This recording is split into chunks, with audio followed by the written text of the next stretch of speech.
Para kardinal yang terhormat dan saudara-saudari terkasih, dengan penuh haru dalam perayaan arwah Novendiali ini, kita tetap menyanyikan Alleluia Paskah, lagu sukacita yang juga dikumandangkan oleh diakon dengan seruan Nuncio vobis gaudium magnum quod est, Alleluia.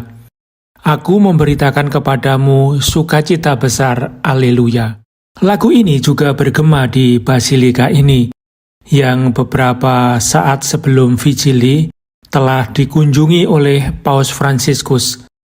Tanpa disadari, beliau tengah mempersiapkan diri untuk menyeberangi Laut Merah lainnya.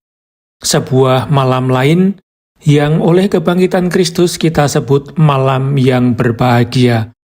Malam yang dikatakan, dan malam pun akan bercahaya seperti siang. Beberapa hari lagi, Kardinal Protodiakon akan menggunakan rumus yang serupa, mengumumkan kepada gereja dan dunia tentang Gaudium Magnum, sukacita besar karena telah terpilih paus yang baru. Pelayanan sebagai penerus Petrus mendapat makna justru dari pengalaman Paskah Kristus, yang memampukan untuk menghidupi sabda Injil yang baru saja kita dengarkan. Dan engkau setelah bertobat, teguhkanlah saudara-saudaramu. Petrus meneguhkan saudara-saudaranya dalam iman bahwa yang tersalib adalah yang bangkit, yang hidup untuk selama-lamanya. Perayaan Novendiali untuk paus yang telah wafat menjadi bentuk penghormatan dan doa arwah dari berbagai kalangan dan latar belakang.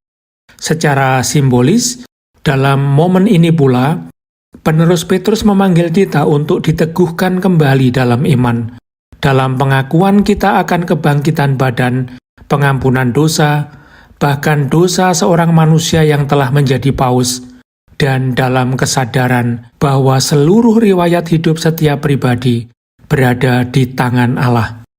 Hari ini, para kardinal dipanggil untuk mengambil bagian dalam Novendiali sebagai momen sentral dalam perjalanan gereja. Bersatu dalam doa sebagai sebuah kolegium, mempercayakan kepada Tuhan orang yang telah mereka layani sebagai rekan dan penasihat pertama. Atau setidaknya berusaha menjadi demikian, baik di Kuria Roma maupun di keuskupan-keuskupan seluruh dunia. Namun secara rohani, masing-masing dari kita, saudara-saudara yang terhormat, membawa serta dalam hati umat yang kita layani dan bersama siapa kita menjalankan pelayanan ini. Dari Tongga dan Kepulauan Pasifik hingga ke Padang Mongolia, dari Persia kuno dengan Teheran hingga ke tanah asal warta keselamatan Yerusalem, dari wilayah-wilayah Kristen yang dulu berkembang, namun kini menjadi tempat tinggal bagi kawanan kecil yang dalam beberapa kasus mengalami kemartiran seperti Maroko dan Aljazair. Itu hanyalah beberapa koordinat dari peta yang digambarkan Paus selama tahun-tahun ini melalui seringnya ia mengadakan konsistori.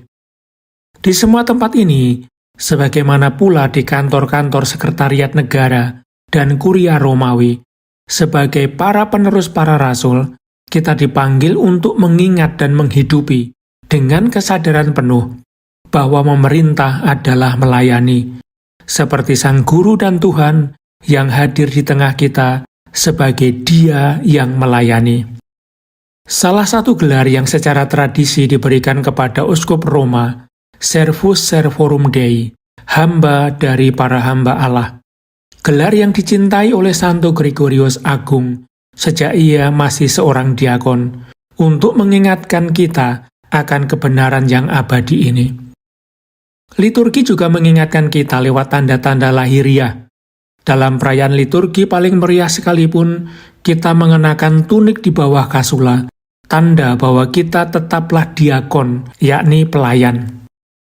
Paus Fransiskus mewujudkan hal ini dengan memilih tempat-tempat penderitaan dan kesepian untuk membasuh kaki dalam misa Kamis Putih, dan bahkan berlutut serta mencium kaki para pemimpin Sudan Selatan, memohon anugerah perdamaian dengan gaya yang dianggap sebagian orang mengganggu, namun sangat injili. Sama seperti yang dilakukan oleh Paulus ke-6 pada 4 Desember 50 tahun lalu di Kapel Sistina ketika ia mencium kaki Meliton, metropolit Kalsedon.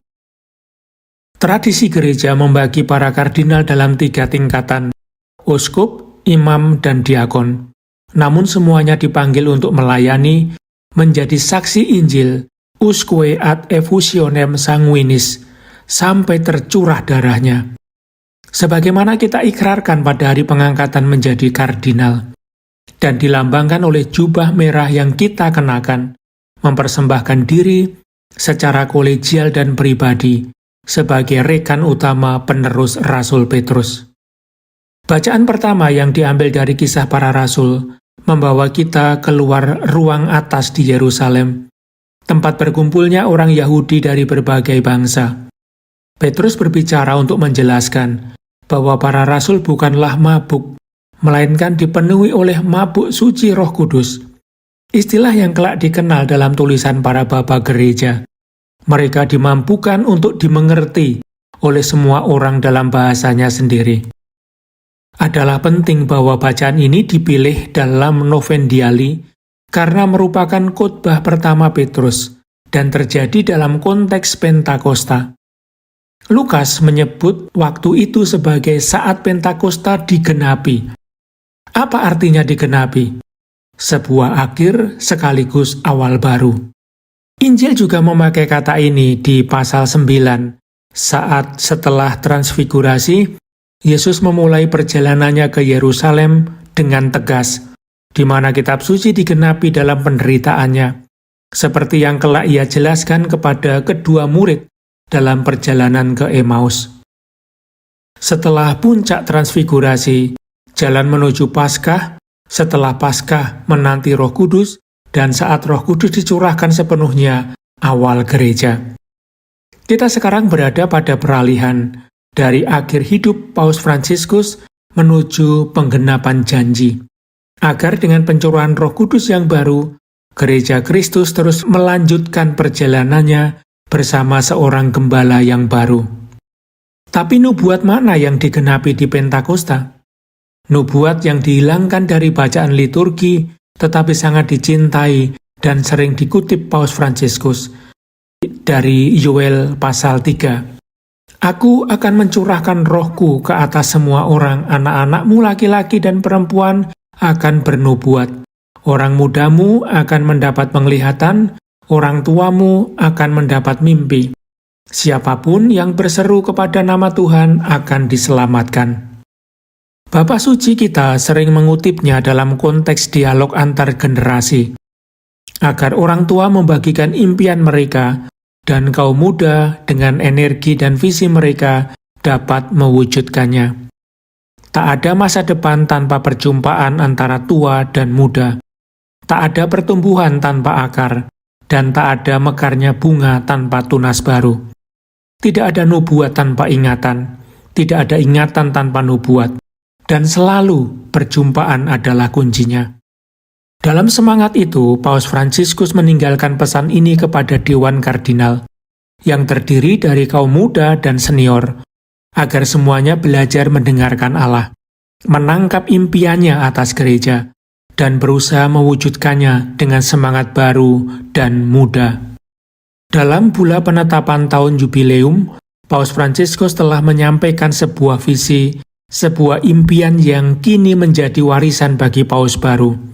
Tahun suci ini akan mengarahkan perjalanan menuju peringatan besar lainnya bagi seluruh umat Kristen. Pada tahun 2033, kita akan merayakan 2000 tahun penebusan yang digenapi melalui sengsara, wafat, dan kebangkitan Tuhan Yesus.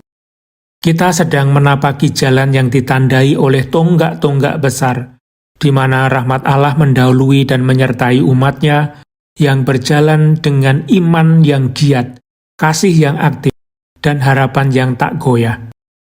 Secara rohani, kita semua akan menjadi peziarah di Tanah Suci, di Yerusalem, untuk mewartakan kepada dunia dari makam kudus Semoga kita melakukannya bersama seluruh saudara seiman yang telah dikuduskan oleh satu pembaptisan, bahwa Tuhan benar-benar telah bangkit dan telah menampakkan diri kepada Simon. Tuhan, kami menyerahkan hamba-Mu, Paus Fransiskus, ke dalam tangan-Mu, agar Engkau melimpahkannya dengan sukacita di hadapan-Mu, dan kami memohon rahmat untuk melanjutkan visinya akan gereja yang mewartakan misteri Kristus yang tersalib dan bangkit. Maria, Bunda Allah dan Bunda Gereja, doakanlah kami, doakanlah dia yang dengan penuh kasih menatap wajah-Mu dan yang kini beristirahat dalam basilika yang dipersembahkan bagi-Mu. Amin.